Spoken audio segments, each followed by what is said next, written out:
নখ লম্বা করা এবং নখের উপরে আলতা বা পুলিশ লাগানো, এইটা কি ইসলামে জায়েজ আছে? উত্তর হইল, বর্তমান সময়ে স্কুল এবং কলেজের মেয়েদের মধ্যে এইটা একটা ফ্যাশনে পরিণত হয়েছে যে মেয়েরা হাতের নখগুলো লম্বা করে আর এই নখের উপরে পুলিশ বা আলতা লাগায়। এই দুইটা বেমারি বর্তমান আমাদের মেয়েদের মধ্যে সর্বব্যাপী পাওয়া যায়। সুতরাং ইসলাম এই বিষয়ে কি বলে? সৌরতান মশলা হইল নখ লম্বা করা।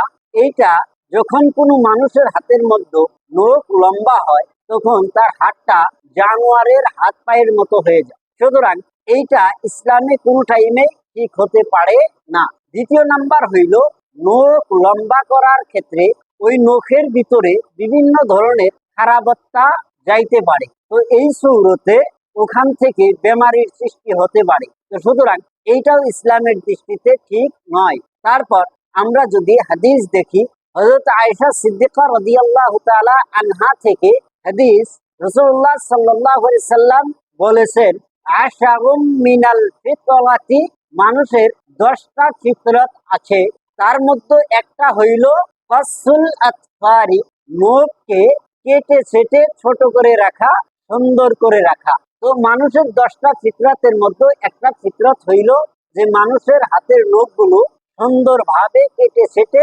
রাখবে। তো বর্তমান সময়ে আমাদের স্কুল কলেজে পড়ুয়া মেয়েরা অথবা আমাদের মা বোনেরা এই নখকে লম্বা করে। তো এই নখ লম্বা করাটা এটা রাসূলুল্লাহ সাল্লাল্লাহু আলাইহি সাল্লামের হাদিসের বরখিলাফ। আর যে বস্তুটা হাদিসের বরখিলাফ হয় সেটা ইসলামের মধ্যে কোনো পদ্ধতিতে জায়েজ হইতে পারে না। আর এইটা হইল কুফরি মুআদ্দাবাদের বিশ্বাসের মধ্যে একটি। তো সুতরাং এই ধরনের কাজের মধ্যে আমরা যাব না, অথবা আমাদের মা বোনদেরকে আমরা বোঝানোর চেষ্টা করব ইনশাআল্লাহ। দ্বিতীয় নাম্বার যে বেমারিটা আমাদের মা বোনদের মধ্যে পাওয়া যায়, বিশেষ করে স্কুল পড়ুয়া বা কলেজ পড়ুয়া মেয়েদের মধ্যে পাওয়া যায়, সেইটি হইল যে পুলিশ করা, নখ পুলিশ করা, অথবা নখের উপরে যেটা আমাদের ভাষাতে বলা হয় আলতা লাগানো। এই আলতা লাগানোটা ইসলামের দৃষ্টিতে কোনো পদ্ধতিতেই ঠিক নয়, কারণ আলতা বানানো হয় নাপাক বস্তু দিয়ে। তো সুতরাং এই নাপাক বস্তু যদি শরীরের কোনো অঙ্গের মধ্যে লেগে থাকে তাহলে তার শরীরটা কোনো টাইমেই পবিত্র হতে পারে না। দ্বিতীয় নাম্বার হইল যে এই নখের উপরে যখন এই আলতা বা পুলিশ লাগানো হয়, লাগানোর পর ওই নখের ভিতরে নিচের দিকে আর পানি পৌঁছতে পারে না। সুতরাং যদি কোনো মেয়ে আলতা বা পুলিশ লাগায়, এই সূরতে সে যদি নাপাক হয়, নাপাক হওয়ার পরে তার ওযু এবং গোসল কোনোটাই হবে না। আর এই সূরতে যখন তার ওযু গোসল হবে না, তার শরীরটাও কোনো টাইমেই পাক হবে না। তো সুতরাং এই সূরতে সেই মহিলাটি অপবিত্রই থেকে যাবে, সে নামাজ এবং কোরআন পড়তে পারবে না। তার জন্য নামাজ এবং কোরআন পড়াটা কোনো পদ্ধতিতেই ঠিক হবে না, কারণ ওযুবিহীন নামাজ পড়লে কোনো ফায়দা হবে না।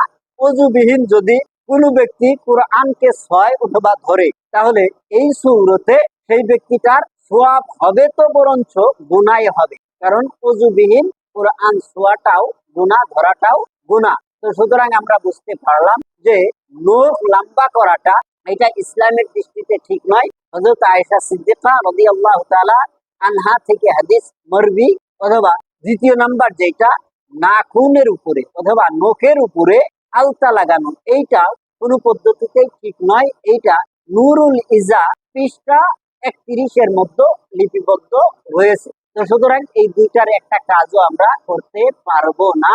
আমাদের মা বোনদেরকে এখান থেকে আমরা হেফাজত করার চেষ্টা করব ইনশাআল্লাহ। তৃতীয় নাম্বার যে সোয়ালটা, এইটা হইল যদি নখের উপরে পুলিশ বা আলতা লাগানো থাকে, এমন অবস্থায় যদি কোনো একজন মেয়ে মানুষ ইন্তেকাল করে অথবা মারা যায়, তাহলে তার গোসলটা কিভাবে দিবে? এই সূরতে উত্তর হইল যে মহিলাটি মারা গেল, তার নখের মধ্যে যদি আলতা বা পুলিশ থাকে, এই সূরতে ওই মহিলাটিকে গোসল করানোর আগে ওই আলতা বা পুলিশটাকে উঠায় নিতে হবে, তারপর তাকে গোসল করাতে হবে।